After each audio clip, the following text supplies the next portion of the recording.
हमारे पूरे देश के सबसे लोकप्रिय मुख्यमंत्री में गिने जाने वाले हिमंता बिस्वा जी का पहली बार हुसैनाबाद की धरती पर आगमन हुआ है और मैं देख सकता हूं कि हजारों की संख्या में आप आए हैं। एक बार हाथ उठा करके ताली बजा करके उनका अभिनंदन करें जपला। साथियों, ये 20 दिन आपके आने वाले 5 साल का भविष्य तय करेगा और मुझे आज ये बताने की जरूरत नहीं है कि इस धरती पर कौन असली नेता है और किसने विकास किया है। आज चाहे बिजली का क्षेत्र हो, चाहे रोड हो, चाहे शिक्षा हो, सब जगह अगर 90% काम किसी के द्वारा किया गया है तो वो आपके विधायक कमलेश जी हैं, ये आपको पता है। समय आ गया है और ये समय इसलिए और बलवान है क्योंकि आपके हाथ में ताकत है आपको अपना भविष्य चुनने का। अब देखिए हमारे विपक्ष में कौन है, एक ऐसा विपक्ष जिससे आपके आने वाले कल बाल बच्चों को खतरा है, आपके भविष्य को खतरा है।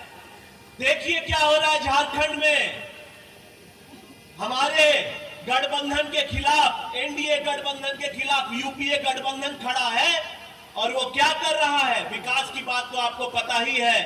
यहां के मुख्यमंत्री बोलते हैं कि पलामू के लोग दिल्ली चले जाएं, तो अब मुख्यमंत्री को कहां भेजा जाए बताइए। पलामू के लोग बिहार जेल, अमेरिका भेजा जाए। सोचिए, किसी भी मुख्यमंत्री ने झारखंड के आज तक इतना बड़ा अपमान पलामू का नहीं किया था, जिसने बोला था कि पलामू के लोगों को अगर बालू की समस्या हो रही है, अगर अगुआवास में समस्या हो रही है तो पलामू के लोग दिल्ली चले जाएं। ये है आपके मुख्यमंत्री और ये कैसे मुख्यमंत्री है, बस पलामू के लिए खतरा नहीं है। आपको पता है धीरे धीरे क्या हो रहा है, बांग्लादेशी घुसपैठ जो हो रहा है झारखंड में, वो क्या होगा, वो आपके आधार कार्ड पर दूसरे लोग आकर के रहने लगेंगे। लेकिन मुख्यमंत्री जी ने चुनाव जीतने के लिए, जो जीतने वाले नहीं हैं, अपने वोट बैंक को बढ़ाने के लिए झारखंडी लोगों का पहचान बांग्लादेशी को दे रहे हैं। क्या ये आपको मंजूर है? ये एक ऐसे मुख्यमंत्री है जो आपके भविष्य में आपके बच्चों के लिए खतरा का घंटी है। और देखिए हमारे इंडिया गठबंधन को बांग्लादेश में जब हिंदू मर रहा था तो एक भी विपक्ष का नेता इस पर आवाज नहीं उठाया। वो आपके बच्चों की क्या रक्षा करेंगे जिसे हिंदू बोलने में शर्म आता है और यहाँ की हिंदुस्तान की 80% आबादी हिंदुओं की है। क्या ऐसे नेता को आप लोग बर्दाश्त करेंगे जिसे हिंदू बोलने में शर्म आता है? करिएगा।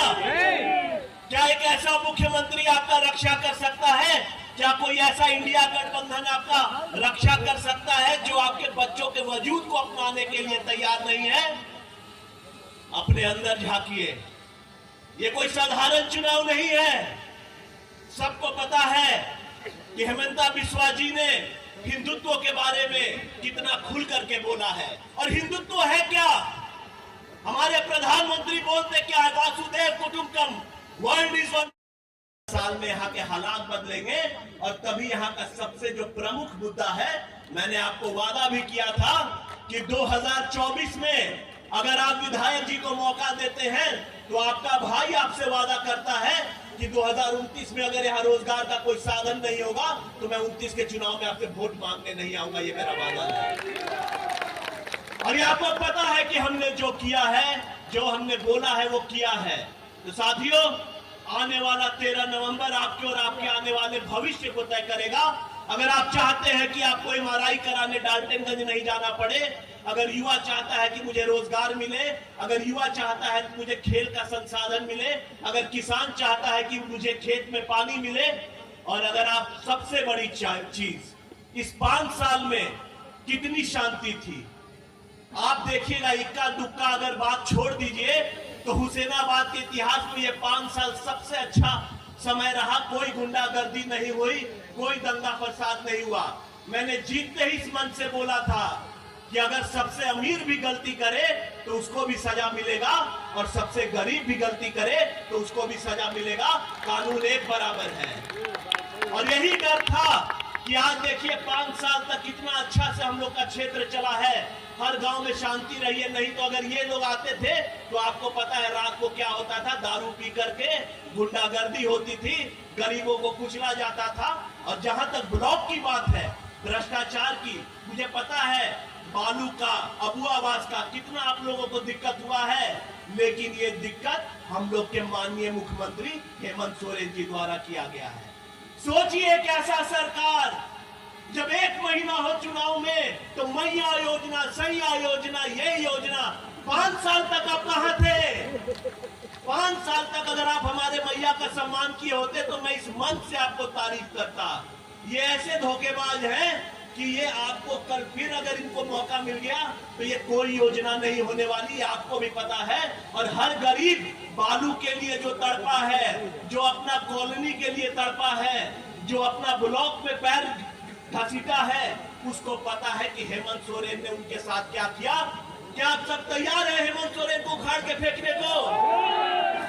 एक बार जोर से बताएं, वहां भी बहुत लोग हैं। क्या आप लोग तैयार हैं? क्या आप लोग तैयार हैं इस बात का गर्व करने को कि जो हिंदू की बात करेगा वही हिंदुस्तान में रहेगा? क्या आप तैयार हैं?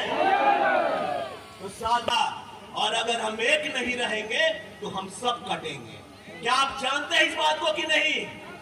हम सबको एक बन करके रहना है और हम लोग को हर धर्म का सम्मान करना है। हिंदुत्व का सबसे बड़ा इज्जत यही है कि हिंदुत्व हर धर्म को एक आईने से देखता है, लेकिन बेचारा हिंदू ही बस बच जाता है जिसके लिए कोई आवाज उठाने वाला नहीं बचा। पूरे वर्ल्ड में, पूरे दुनिया में एक हिंदुस्तान ही बचा है। और अगर यहाँ भी हम लोग आवाज नहीं उठाएं तो कल हम लोग जाएंगे कहाँ? दिल से बात सोचिएगा। और आप सभी को मैं यही गुजारिश की, वंदे वंदे, बहुत बहुत धन्यवाद।